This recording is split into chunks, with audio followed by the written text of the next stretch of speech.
Raymond Lully, who was one of the great early alchemists, once pointed out that the great tragedy of the concept of alchemy was the transmutation of metals. Basil Valentine, monk of St. Bennet, had the same thought when he wrote into one of his books, "Woe to the gold makers." Now, this is an interesting thought because our subject this morning essentially is esoteric alchemy. And the history of alchemy itself divides into two distinct branches that have descended from antiquity, possibly originating in Egypt. The word chem in both chemistry and alchemy is an ancient name for Egypt. El is divine or sacred, and we find it used in the Bible in such terms as Elohim, and of course the deity of Islam is Allah. The divine prefix would indicate that alchemy is a spiritual art, a divine secret science. The great texts of alchemy have come principally from the Hermetic background at the beginning of the Christian era. And probably there were alchemical schools in Alexandria at that time. Also, we have early records of alchemy in China and in India. And it seems that from a very far back, there has descended a double concept of chemistry. Physical chemistry having to do with those areas of knowledge which are now considered scientific, and spiritual chemistry, which was definitely a sacred art. In practice, what is the difference in these two systems? I think probably Paracelsus summarized this rather well when he pointed out that the alchemical transmutation was impossible unless the alchemist himself was in the process of transformation. He could not sit back with his bottles and test tubes and retorts and consider his art simply another way of advancing chemistry or a way of replenishing his own financial needs. So we find, as is today, that chemistry is largely dominated with the profit concept, the idea of wealth. We are making all kinds of chemical experiments for various reasons, some of them very good, some of them very dangerous, but always with a certain concept of return in material wealth for the good or the evil that is done. So that largely chemistry is a material art dominated by scientific inquiry and not in any way involving any necessary spiritual overtones. The chemist does not have to be a person of great faith. He does not have to have had a metaphysical experience. He does not need to believe in metaphysical or mystical procedures. He is simply working with physical tests and physical texts. The alchemist, on the other hand, is an entirely different type of person. In the history of alchemy as it is descending to us, most of the alchemists were very pious people, deeply religious, and convinced that their advancement of science was a spiritual contribution to the well-being of society. The alchemist was concerned with the advancement of his own inner life. Jacob Boehme used a number of alchemical terms in his mystical writings, and these have been very confusing to modern students of his work.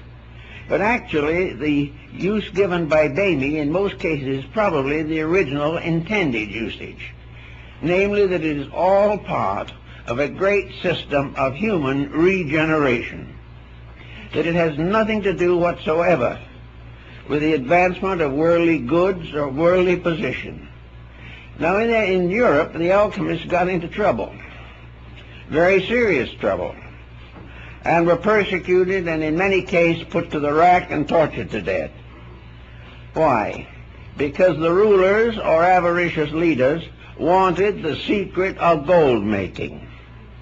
So the moment the alchemist himself began to publicize this part of his belief, he immediately opened himself to persecution. So that the gold making as a science brought many of the alchemists to destruction. Also, the manufacture of gold or any other precious substance without control by the state could result in the bankruptcy of the world. So the ancients were very careful on that point. Now the question then remains is, can gold be actually manufactured? Not whether it should be or not, but can it be? I think the answer has to be in the affirmative. It can be. It also is obvious from recent experimentation that the subject could be advanced, and in the course of time it is probable that artificial metals can be created by chemistry and by the various forms of progress that we now have in the sciences. But this is not the real purpose of alchemy. And where the chemists all get together to raise their own level of economic living, the science went into a very desperate prostitution. It was not for that purpose at all. The earliest alchemists that we know were using symbols at a very early date. Many cases, the symbols have been accepted as literal pictures, and this has led to further confusion. We know, for instance, that in ancient alchemy, the great retort in which all the experiments were being made was the solar system itself, viewed as a globe, within which all the chemistries and alchemies of existence were taking place. We know from our own researches in more recent times, and the ancients certainly believed, that this world in which we live is a great theater of mysteries, the major secrets of which have never been solved. That actually the world is a strangely complete thing, within itself containing everything necessary for the infinite perpetuation of itself. And this condition goes on rather peacefully and naturally until human ambition and avarice take over. The ambition of the average modern person is involving fame, distinction, or wealth. Therefore, he immediately is using knowledge for the formation, directly or indirectly, of gold. He may not make the gold in the retort, but he will sell secrets or sell scientific developments which will bring him rich financial rewards. Now we might say this, what harm is this? Well, one of the reasons why it is extremely dangerous is because the moment we begin to experiment with the basic laws of existence, we are very apt to forget their own integrities. Natural laws have to be obeyed, and modern thinking is not of the obeying type. We are not interested in obeying natural laws. We are interested in changing them to fit our conveniences.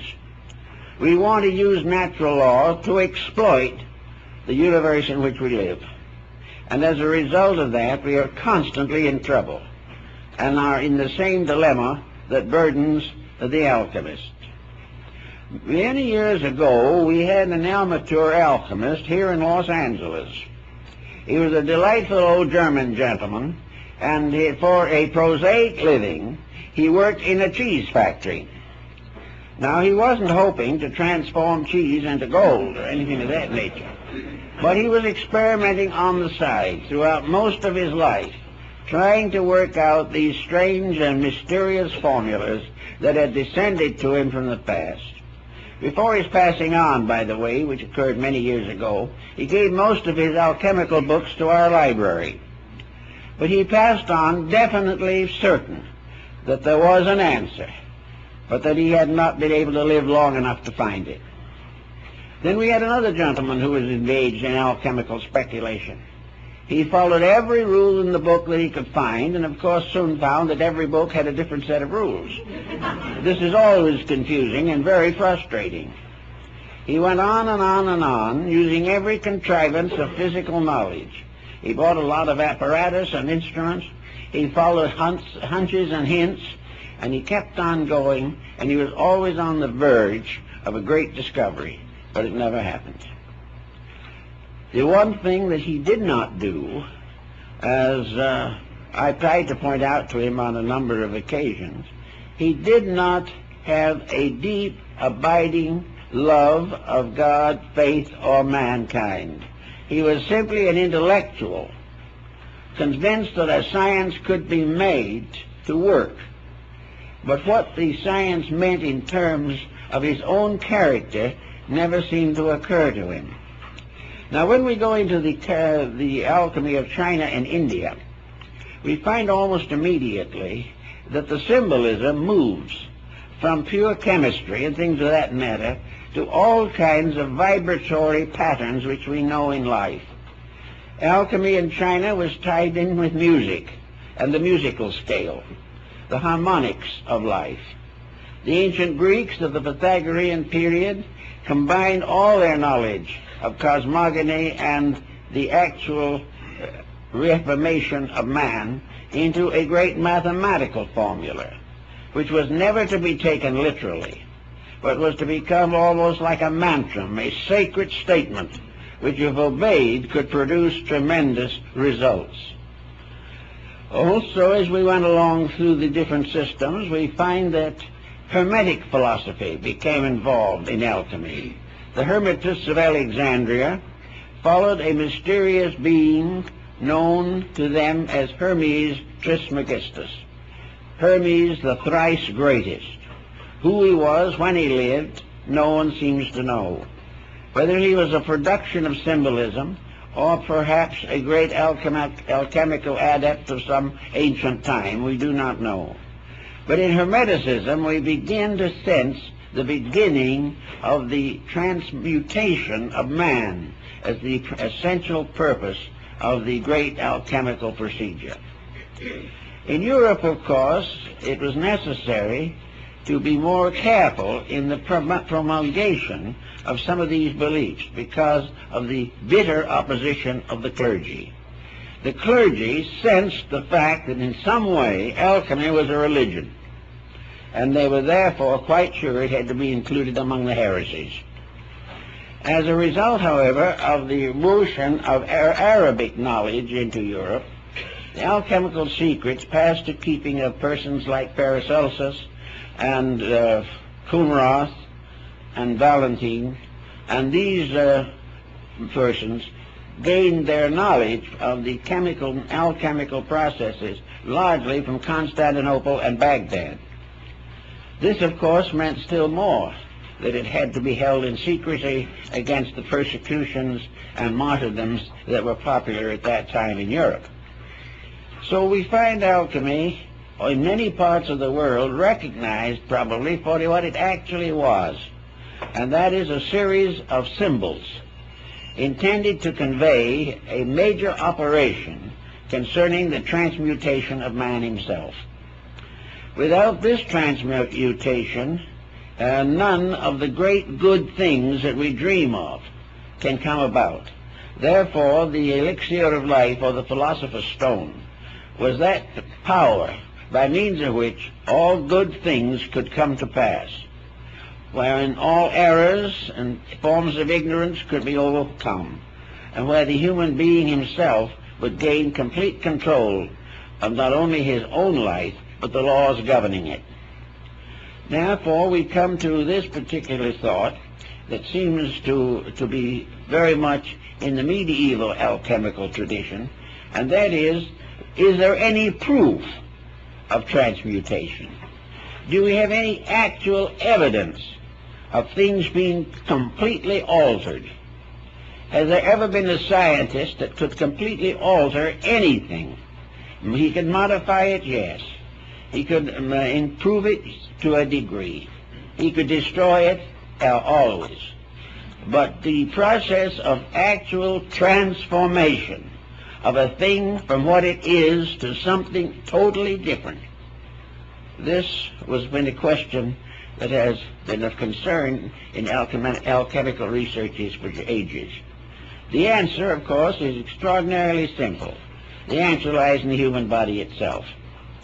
The process of digestion of food requires the transformation of elements.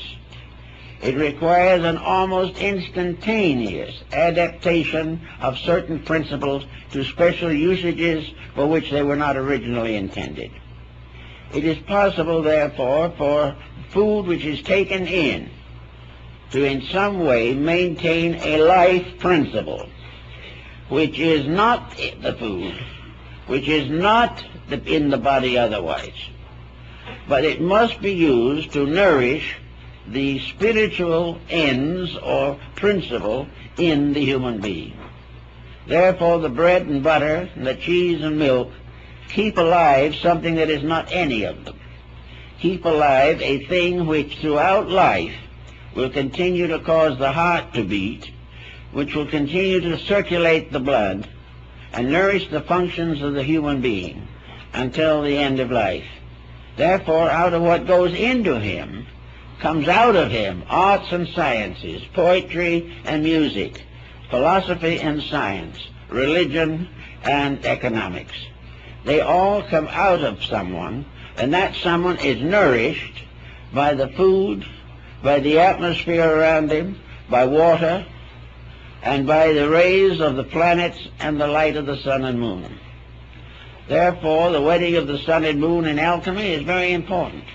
Not because we're going to have a wedding up in the sky of the two luminaries, but because we're going to have a union of the principles for which they stand inside of the human body itself. So we have the amazing recognition that one life flowing behind all forms and made available through nutrition to every living creature. We find, consequently, that from the harvests in the fields, that a world is nourished, and those who eat these harvests become proficient in many forms of activity. Now, this, in a sense, is a problem that we find in the Christian doctrine of the Eucharist. Here we have a problem of the divine blood. And in alchemy, this divine blood is the elixir of life. How this divine blood operates is not clear to many people. But in some mysterious way, universal life supports living things. And these living things may never be aware of the source of their own nutrition. And in a mechanistic era such as ours, they do not care about the source of their nutrition. All they want is to keep on going. Now, out of all this has come a new concept of nutrition also. A concept involving vitamins and proteins and carbohydrates, an entire system of nutrition based upon the development of highly specialized nutrients from the various food materials that we eat. That all these food things have something to do with the maintenance of the various structures of the human body. In this sense of the word, there is an acceptance of alchemy without any understanding of it. Here we have the realization that nutrition does do the work. But how this nutrition does it and why it does it, and how one general type of nutrition can maintain an infinite diversity of creatures, is another problem that is difficult to understand. One of the problems, of course, is that the nutrition must be regarded as conditioned to the creature which is receiving the nourishment. So we have within our own bodies an extraordinary laboratory, a laboratory the mysteries of which we haven't begun to touch, a laboratory in which every type of nutrient is made available to every type of living thing. And all this happens without a chemist sitting somewhere and arranging it all.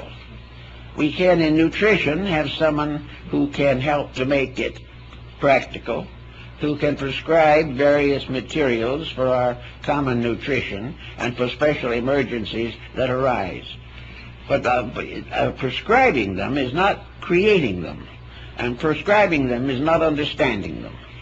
It is simply that we have gradually come to know that certain materials have certain effects, and we depend upon this to maintain the procedures which we hope will strengthen and lengthen our life expectancies.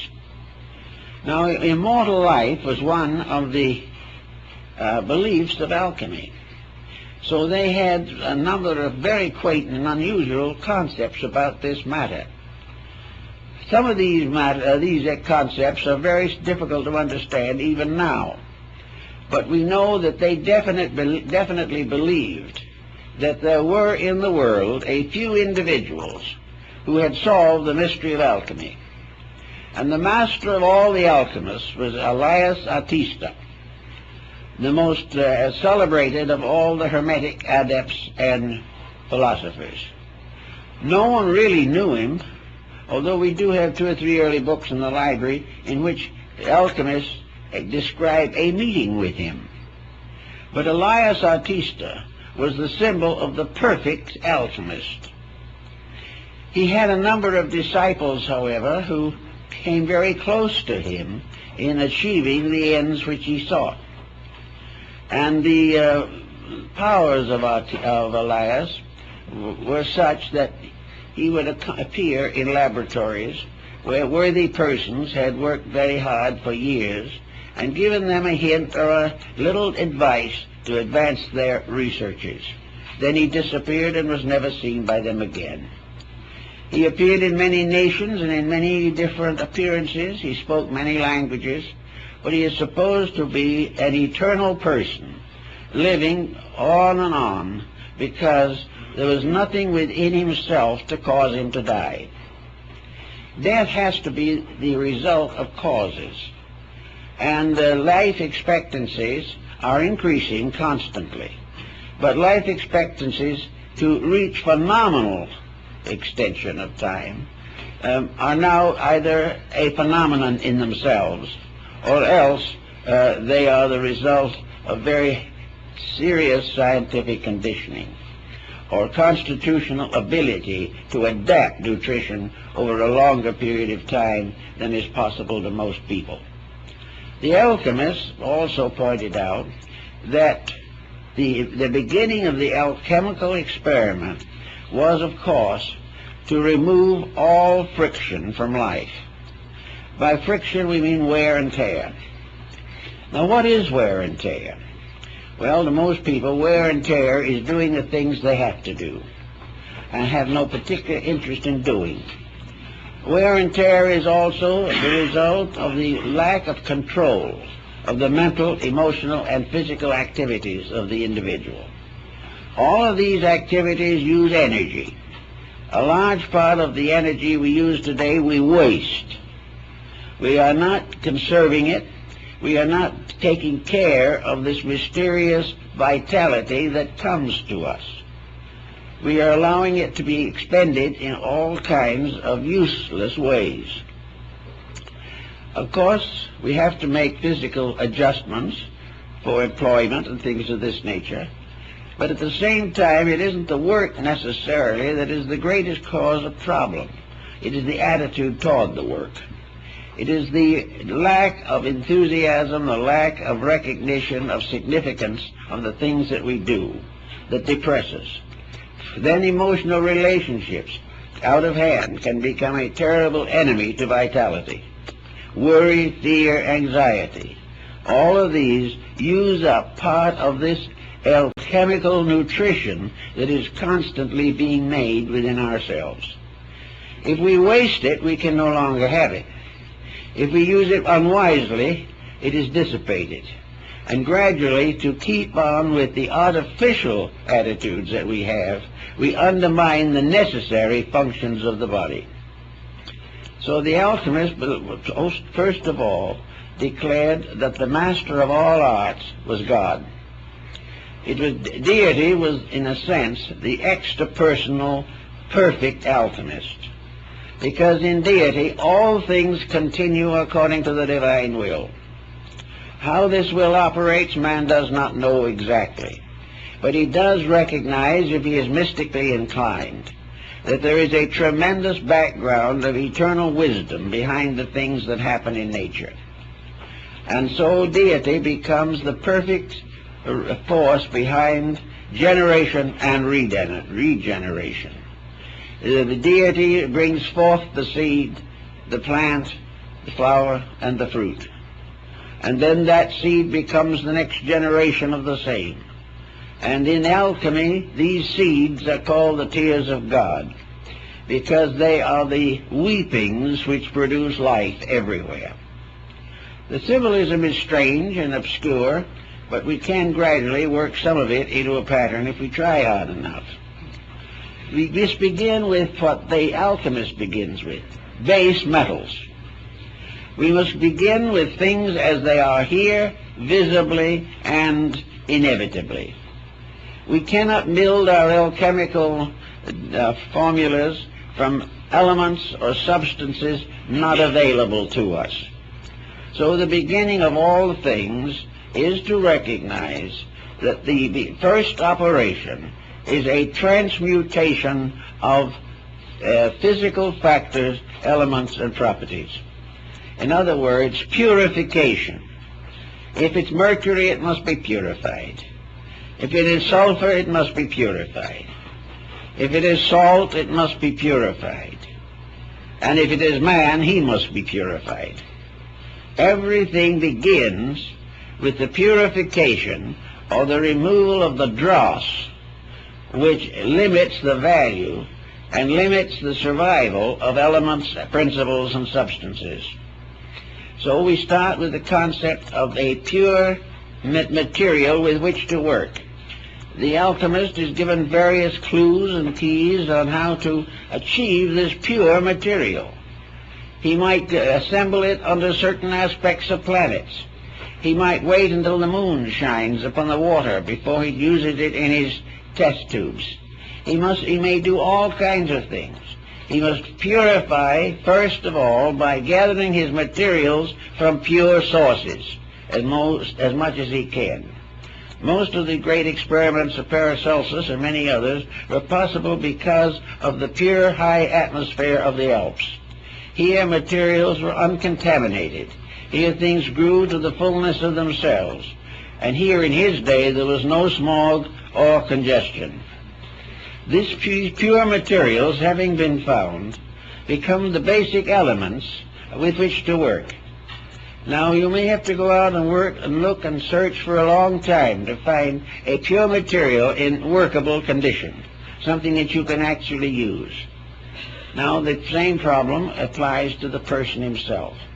The alchemist must first purify his own body and his own nature.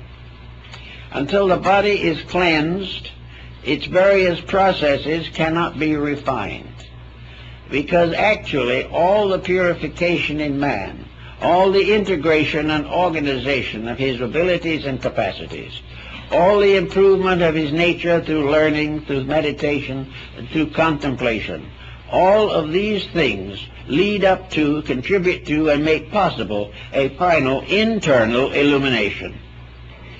The final secret has to come from inside. Therefore, everything has to be refined until the soul of itself is available. And in man it is his own soul. And until this is available, he labors in vain. Now the things that have to contribute to this progress must be considered as disciplines or as first steps toward achievement. They represent, first of all, man's recognition of his responsibility to the life principle which exists in him and in which he exists. This principle is divine, sacred, and the most valuable and mysterious thing in the whole world. Unless the individual is true to this basic principle in his own life and his own way of living and thinking, he cannot hope to advance in the cause of spiritual alchemy. So he must do everything possible to make his own life reasonable and normal. Now, this doesn't mean that he has to depart from society or go into some refuge on the top of the Alps. It means, however, that there must be an establishment of basic harmony within himself. Harmony is the proof of the compatibility of the elements. Harmony is the ability of different chemical elements to work together, and this is only possible when they are purified, for in their gross form they will never be compatible. Salt and sulfur in the form of the physical elements that we can buy in a store can never be compatible. Therefore, it is necessary to cleanse them both, refine them, and take out of them those elements or parts which are the cause of conflict. It is not the spirit of sulfur or the spirit of salt that is in trouble. It is the crystallization around it, by means of which it becomes in conflict with other similar crystallizations. This, we know, then, is what the ancients believed to be the creation of peace within the self. The alchemist must put his own house in order. He must begin by realizing that he is actually searching for something that is in its substance and essence completely sacred. Wherefore any other consideration is going to damage his probabilities of getting it. Now, the alchemical procedure that is most commonly known is relating to two distinct ends. One is the creation of the philosopher's stone, and the other is the brewing of the philosophical medicine, the elixir of life. So the stone in itself represents the body of wisdom purified, and the universal medicine represents the soul. The medicine of immortality must be derived from things that have a birth and death within themselves. In other words, the nutrition that is given off may cause the primitive element to be lost, but its power goes on. It does not die. It simply reincarnates on a higher level. For when we take into ourselves basic elements, they are reborn in us, and therefore pass through a process of evolution as they are used by the human being to maintain the economy of life. So in the beginning, the alchemist must find a quiet place to work. He must have his little laboratory. Well, laboratory in his day was a furnace, a fireplace, a bunch of bottles, and a few old books to guide his way. But to us, the laboratory is actually a body so free from interference and confusion that he can retire into it when he so wills. In other words, the laboratory is his own internal, not his eternal, but his internal. It is that part of himself which is always capable of being reduced to a harmonious situation. The personal life must be basically harmonious. Now, a lot of people feel that this is not possible, that there is no answer to all these grievances and griefs that beset us and affect us. But the alchemist says, you are after the most valuable thing in the world, and if you're hoping to get it, you must earn it. You must make adjustments that will never be required of anyone except for this purpose. So to create a quiet place within the self for the contemplation of the symbols of regeneration, this is very vital. It does not mean, however, that the person has to become a constant celled monk or mysterious acolyte. He does not have to retire from life. He simply has to retire from confusion. He has to reject the idea of confusion within himself. The acceptance of confusion is a form of ignorance. It is not real, but we all are subject to it. But confusion also means waste of energy, waste of time, depletion, and inability in that state to contact a deeper and higher part of ourselves. This we find in our Oriental philosophies in the series of Yoga and Vedanta. Here we find the mystery of the chakras, and the chakras are the seven seals of Revelation, and the seven seals of Revelation are actually the seven sacred metals of the alchemical transmutation. It's all part of one thing. But if the Orientalist wishes to practice yoga, it is very important for him to first of all recognize that he is not practicing it in order to gain power to dominate somebody else. He is not practicing it in order to free himself from the responsibilities of living. He is practicing it because it is a way ordained by deity, by means of which the wanderer returns home to the spiritual homeland from which he came. It is a part of a journey, and the journey up through the chakras and up through the Sushumna Nadi are all journeys toward reality, toward the self, toward the infinite, which we are all seeking to understand. So in alchemy, the quietude is the same as that recommended for yoga, to find a quiet place.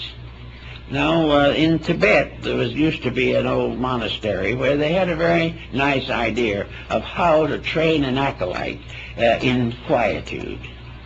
They had him sit under the temple bell and rang it all the time, until most people would have gone completely crazy. But he was supposed to sit there and be so peaceful that it was incredible. He must reach a point where that clanging meant absolutely nothing, or in which finally he was able to hear in this clanging the voice of God. There had to be a complete indifference to interruption. An indifference which did not mean to neglect duties, but it meant to curb abuses of all kinds. So the alchemist also had to learn to achieve an absolute quietude that was not negative. He was not looking for a psychic revelation. He was simply finding peace, which is the foundation of growth. After a certain length of time in this allotted labor, he was able to quiet his nature, to release from it certain basic powers already available to him, because he also has within himself the seven seals of revelation in the forms of the vital organs, the various ductless glands, the various systems of the body, the composition of the blood, and the seven orifices of the heart. And it is in this Shatapana cave, as Buddha pointed out, of the heart, that the great mysteries are revealed. So the heart becomes also part of the alchemical paraphernalia, by means of which the individual receives finally the full support. Also, of course, the alchemists used as a symbol of their achievement the lamb with the cut throat and the blood pouring from it, because of the idea of man being saved by the blood of the lamb. Now, the blood of the lamb in this case is actually the Eucharistic vitality, which arises from the absolute sacrifice of all forms of negation and the purification of the life that flows to us through the wonderful possibilities of the infinite itself. Now, after getting nice and quiet about these things, the body being as much at rest as possible, we soon come to another very important decision. For this purpose, the body can be considered alchemically the power of the moon. And this body being subject to all kinds of digestive and assimilative processes, the lunar energies work for the maintenance constantly of the peace of the flesh. And the individual has to cooperate consciously with this process if he wishes to proceed further. Now, having gotten a little bit of control of the body, we make usually a very disheartening discovery, at least for the beginning. And that is, essentially speaking, the body, which is the earth of the alchemical experiment, didn't really do us very much harm in the first place. It wasn't the flesh, but the dweller in the flesh that was giving trouble, nearly always. The flesh was not, it was the victim. The flesh was being scourged daily. It was being constantly beaten like some faithful animal, by the ambitious, self-centered driver. So the next thing was to find out what this driving force was. And the moment we do that, we begin to get into the fire principle, which is emotion. Now, emotion is life. The energy behind emotion is magnificent, it's divine. But the use we put to it is miserable in most cases.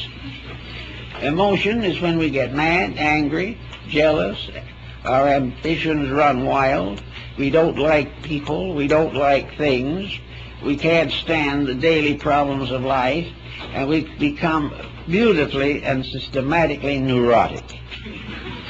So with all these disagreements within ourselves, our emotions are constantly battling us. If the moment we sit down somewhere, a negative thought floats in, another idea comes along, and always there is this temptation, if I'm going to work this hard, what am I going to get for it? And this is one of the major temptations. Those working truly for the good of the great alchemical mystery are not concerned about what they are going to get for it. They are concerned only with the fact that it is the spiritual and moral necessity of their lives, that it is that for which they were intended in the first place, and the only thing they're going to get for it is release from the absence of it, release from the pain and misery of trying to live without it. So the emotional factor, which beats the body, which uses up a very large part of the energy which the body is able to manufacture, is a constant wasting of life. It's the wasting of the divine power. It is actually the body being perverted and being mismanaged simply because we want to do what we want to do. Now, behind this little mystery and this little problem lies thousands of years of tradition. We have always supposed that when we were unpleasant, we had a right to be. We also believed that when we wanted to think something nasty about a person, it was our privilege. Or if we wanted to be angry and go into warfare, that was also a right that was inalienable. So out of emotional excess on the personal level are all the temper fits and poutings and psychoses that we most dread. And on the larger world field of the great alchemical retort, this misuse of emotional energy is war, crime, and all the difficulties that we most fear.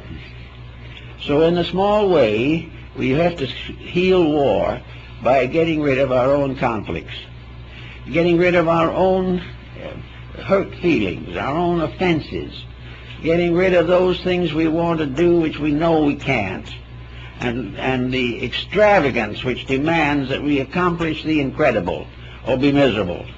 We have to get our attitudes and our emotions down where they're reasonable, and we have to use them reasonably and beautifully. One of the best uses, of course, of emotion is art and music and things of this nature.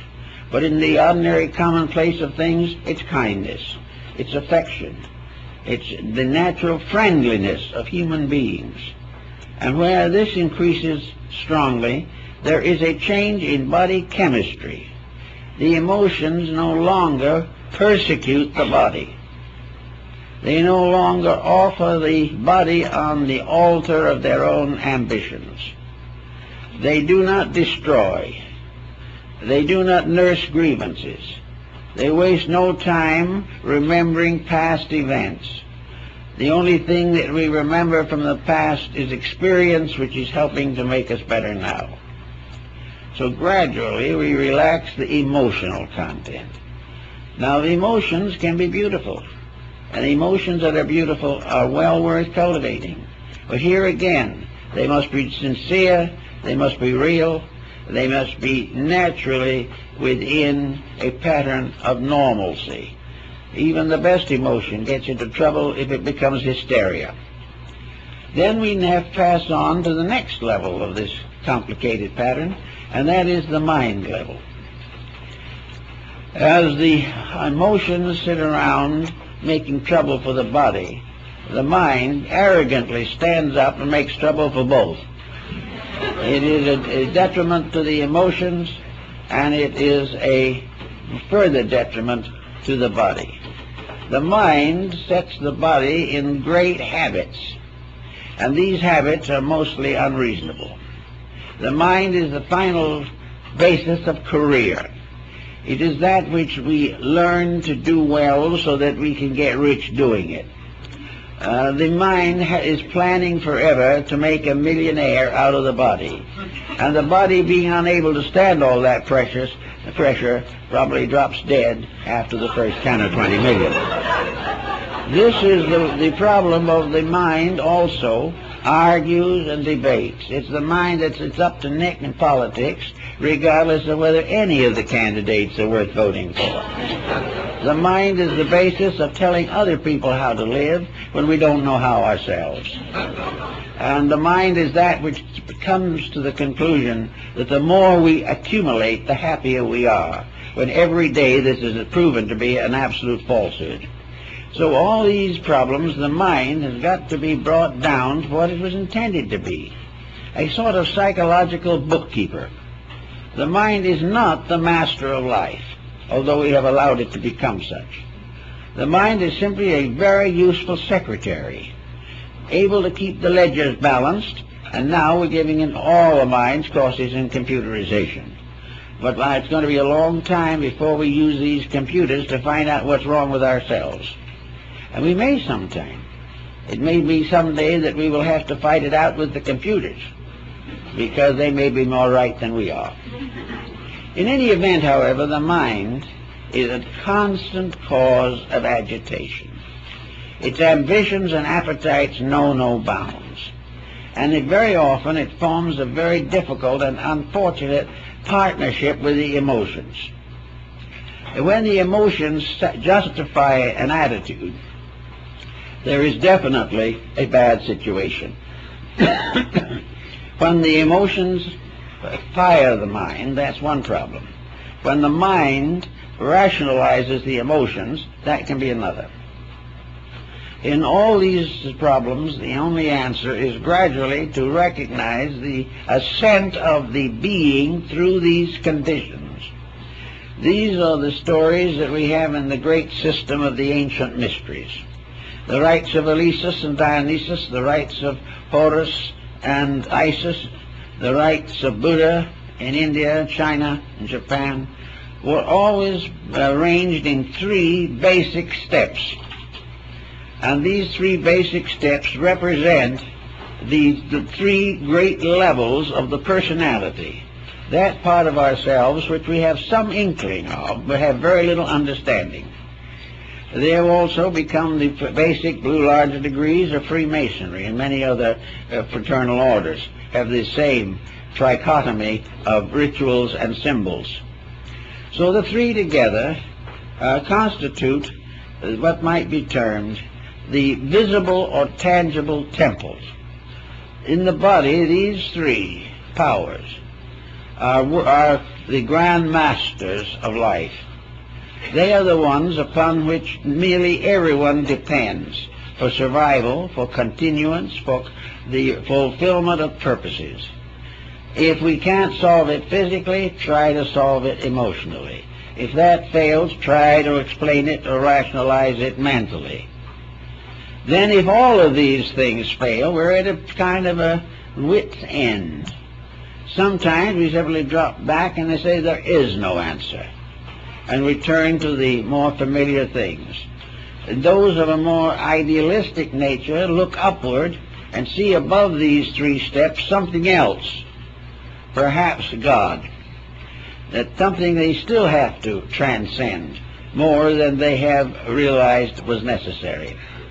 But for our personality and for the experiments of salt, sulfur, and mercury, we have the threefold body and the auric or magnetic field in which it functions. Now, the magnetic field is a very curious thing, because it is also a mass of chemical factors. The magnetic field is a constantly changing compound of interactive energies. The magnetic field is like a bottle that is being violently shaken after a whole group of materials have been put into it. Now, when we look at the situation symbolically, the magnetic field is a bottle. And it is the bottle that contains the three parts of our own lower nature, each one of which has a magnetic overtone. And when we begin to realize this, we begin to see that we have interactions here as well as in the body. In fact, we have to explain, for instance, why a temper fit will cause a headache, or why indigestion will result in serious emotional complexes. The answer is simple. They don't do it that way. The troubles arise in the difficulties in the auric or magnetic field due to intemperances of attitudes.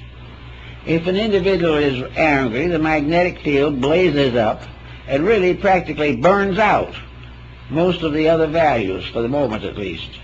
If the individual is depressed, the magnetic field fades down to a shadow. If an individual is in the presence of contagion and is healthy, the magnetic field can protect him from infection. If, however, he is depleted and goes into the presence of it, he may catch the ailment. So the magnetic field, in constant motion, emotion forms, thought forms, and bodily essences make up this particular area. And if there is any deceit, any falseness in the personality, it will show in the magnetic field, although the individual may try to talk himself out of the problem itself. If you have a temper fit and you say it was justified, you're not sure of that, because it's not only justified if it does not result in trouble in the magnetic field. The magnetic field is not interested in your excuses.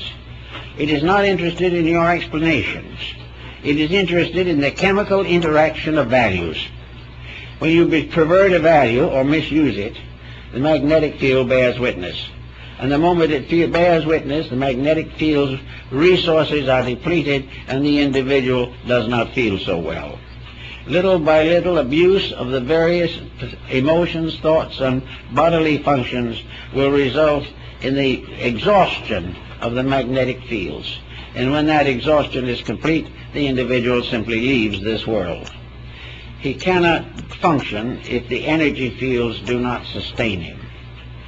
So it is very important to maintain harmony. And this was one of the great principles of Pythagoras, that the world had to be maintained as a musical instrument, that it had to be in harmony always. And the individual in his personal life is also a musical instrument. He is the Veena of Shiva, the mysterious instrument that plays the majestic music of life. If he mistakes his destiny or misuses his powers, he is simply in trouble. Now, most of the alchemists got about to the point where they were beginning to sense some of these values, and then they went into a doldrum, because having gone to as far as the mind could take them, they found themselves at the entrance to the promised land, but they could not enter in. They did not know how to handle that which lies beyond. They had listened carefully, and as Faust in his laboratory, they had read all the great books, they had studied all the mysteries, but there at last they stood with all their lore, fools no wiser than before. Something was wrong. The great search ended in a frustration, not in a great reward which they had hoped for. Now, the only answer to this was to do what Lully and Valentine and Coonrath and many others did, and that is check over what has happened. What did happen? Why is this sudden block that is impossible for most people to get through? And the final decision was that this block was the absence of a faculty higher than the mind. The mind could only go a certain distance. Even though the most beautifully trained mind, it could not fulfill the ultimate. There has to be something higher than the mind, without which the great experiment cannot be performed. Now, in alchemical parlance, when Elias Artista visited the alchemist, he sometimes gave him a small amount of the transmuting powder. He put it in his ring, or he made a tiny little vial which was worn around the neck, and 1 grain of this powder would transmute 1,000 times its own weight into solid gold. Well, there was a lot of talk about that, but the grains were few. But it was known that in some cases they were. It is believed that Roger Bacon offered to finance the Crusades for England as a result of the ability to transmute base metal into gold suitable to be minted. All these legends and fables go on, but the main story of the thing seems to be that Elias Artista, or one like him, appeared at the proper moment to give some type of instruction, something more than the alchemist alone had achieved. The Elias never occurred or never appeared unless the disciple was in every way worthy. He would never help any alchemist out of his own mistakes, but he would help him to progress beyond a sincere effort to a greater degree of accomplishment. And of course, in the alchemical tradition, there were 7 stages of adepts and masters relating to the science. Therefore, it was a long journey at best, but it was also a journey which every step brought with it a greater sense of inner security and sincerity. With the beginning of the 4th step, under the leadership of a guide, or by means of this mysterious tincture, the alchemist received his first evidence that he was going to ultimately succeed. He received the inner message that the labor was not in vain. It was from a hope in the first 3 to a kind of mysterious, mystical certainty in the 4th level that made it possible for him to go on. So this 4th level was found, and of course we find in alchemy the life of Christ is an alchemical formula. We also find, according to the Kabbalists, that the Song of Solomon is also purely a chemical formula in disguise. But the Christian formula of the Christ mystery places Christ as the final achievement of the universal medicine. And in the alchemical symbols, figures of Christ, also of other saints, appear in the bottles to indicate that this was the intention of the story, although most people didn't realize that fact. So in the 4th step, we come to the next thing, and that is the beginning of an integrated mystical experience. In other words, the 4th step was the awareness of the soul. It was what in Indian philosophy is the Buddhic state.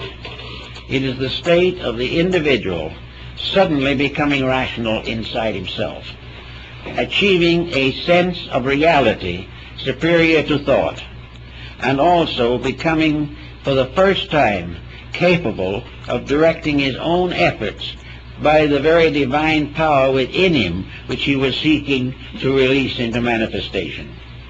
So in the ancient Hermetic mysteries, the soul was the symbol of the Elias Artista, the adept. It was the one power in man capable of becoming the internal instructor, capable of becoming the source of inner enlightenment that cannot fail.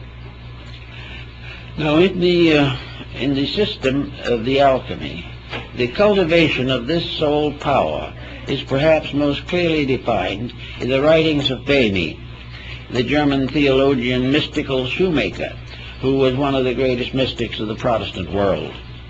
Böhme was the one who finally realized that within himself was the adept. The adept was not somebody wandering around outside. The adept was the adept self, more or less in the same spirit of leadership that we find in the psychology of Carl Jung, where the teacher, the inner teacher, becomes the symbol of the master alchemist. In this particular phase of the subject, light begins to shine from within. Light begins to clarify things. The eye begins to see through the blind spot in its center. The world becomes more and more translucent. The elements become more and more understandable. And instead of seeing nothing but bodies, the intuitive mind gradually learns to see nothing but qualities. And the intuitional mystical experience is one in which the individual, looking at things, sees them as they are, and not as he has thought them to be. He sees the rock and the stone and the star, not as he does with mortal eyes, but from an inner vision which projects a higher level of sight. In other words, to make it a little clearer, all things that exist have not only the visible forms of their existence, but the invisible forms. Each rock and pebble, each twig and flower is not only a physical thing, but a metaphysical thing. With the mind, emotions, and bodies, we see the physical thing, we pick them up, and we make a bouquet of flowers. With the psychic power of the soul, we see the psychic bodies of these things.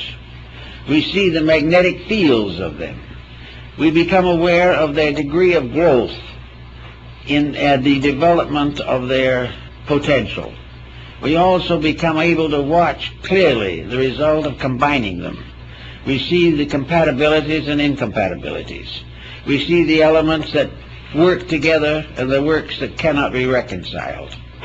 So little by little, as we work with the soul eye, we become aware of the universal soul. For the first time, we are capable of seeing the quality of life. This is well noted in some of the early visions of the Platonic writers and many other mystics who were able to behold the invisible shapes of things, and in seeing their shapes beholds their natures. For while the physical body cannot change greatly, the psychic centers within the body are in constant motion and constant agitation. It is also possible for the alchemist to discover something that perhaps he has never fully realized before. He may have believed it, but believing and knowing are two different things. He knows, for example, that no matter where he turns, or what he looks toward, or what he examines, there is nothing in the entire universe that is not alive. Even the grain of sand is a living mystery. Everything is alive. And in the great aliveness of things, the magnetic fields of all these different forms gather in the magnetic atmosphere of the universe. It is a very great and important subject for careful study. But in any event, with the beginning of this dimension of value, the alchemist begins to discover how to accomplish the mutations which are necessary to his art. He knows the principle of sublimation. He knows the cycles of recapitulation that have to be used, because gradually he sees that alchemy is only a symbolic representation of the entire process of universal activity. Everything is part of the same great pattern, and this pattern unfolds as we become capable of understanding it. The pattern is never more nor less, but our relation to it is forever changing as a result of personal growth. A disillusionment or a frustration, these leave scars in this great pattern. but in the course of things we go on in any event to that which is necessary to us. As the result of the development of the soul cycle factor, we are reminded of Nicolas Flamel, a Schreiner in France, who became an alchemical adept. He and his wife Pernella both worked together and finally accomplished the projection. Then what did the good man do? Flamel simply took all that he had made, with all of his arts and all of his struggles, and dedicated it to the building of churches and the service of the poor. And in the Yard of the Innocents in Paris, his Church of the Innocents stood for centuries, but was finally destroyed during the Revolution. When I was in Paris last time, I tried to find where the church had been. I finally found the Square of the Innocents, now a little park, but no building. And in the yard of the Musée Clément in Paris are stones from the ancient church. This church was ornamented on the outside with the hieroglyphics of the achievement of the great work. But the whole process was based upon the simple fact that Flamel had dedicated everything that he learned, every advancement in knowledge, simply to the relief of suffering. He had no intentions of profiting by it himself. This is probably why he was one of the greatest of the European adepts, and why after he was supposed to have died, he simply retired into the Near East, where he was seen centuries later. But in any event, when you get to this level, you begin to work with the chemistry and alchemy of life. It is no longer little materials in bottles. It is vast concepts experienced within the unfolding massiveness of human projection. Little by little, the entire mystery goes on, until finally the individual, from an intuitive procedure, forms a reunion with the divine part of himself. And having made this union with the divine part of himself, he then goes on to the further steps of the great transmutations. He finds himself gradually lifted up into the hierarchies of life, but never, however, for personal gain, never for glory, never for wealth, and never to escape pain. These things are processes of growth, and the pains and sufferings that we have are the impairments which by our own policies we know no better. It is not a fault. It is one of those things that nature has presented to us for contemplation, and which we must face whether it is happy or not. But in going on and on, we gradually find the heart of alchemy in the great universal plan of things. We find that the planet itself is in a state of constant alchemical transformation. We know that the solar system is moving from one level of evolution to another. We know that the whole cosmos is coming in more and more into perfect harmony with its own rules. These different forms of life, therefore, we find, have a tendency, as time goes on, to be absorbed into higher forms of life. It isn't that sometime that our planet will simply disappear or go forever and we will cease because of it. It simply means that evolution is a growing. And when we outgrow the experiences that we are facing in the 20th century, we will no longer be subject to the confusion and sorrow of these experiences. We have to solve problems. And the alchemist's problem was to solve the mystery of himself. He had to find ways to outgrow his own limitations. And various systems have been advanced for that. Religion has attempted exactly the same thing. Philosophy has attempted it. Science will someday attempt it, because science will have instruments by means of which many of the great mysteries of antiquity can be solved. But regardless of the motive behind it or the methods used, the whole answer is the gradual transformation, called transmutation, multiplication, and finally projection of the great work. This is a sort of a marvelous wonder world of forces and values which work together in the music of the spheres, as was Pythagoras called it. A universe of infinite integrity, infinite beauty, and infinite wonder. A universe which exists within ourselves as a potential of all of these things. For there is nothing in the universe that is necessary to man that he does not possess. And it is perfectly possible to conceive the ultimate unity of man and the universe, not by him ceasing to be himself, but by outgrowing what he has come to consider himself, which is another pretty little problem that we all have to face. We all think of ourselves as we are. We think of ourselves looking in the mirror and seeing exactly what we are. We look in and we see a face that is fairly reasonable. That's pretty good. If it's too unreasonable, we try to do something about it. We look around us, we see our clothing, we see our friends, we see our associates, and we see ourselves as a kind of creature, just as we are. And with the mental and emotional levels of vision, we see the inside the way we think it is. For the outside, we have to depend on X-ray.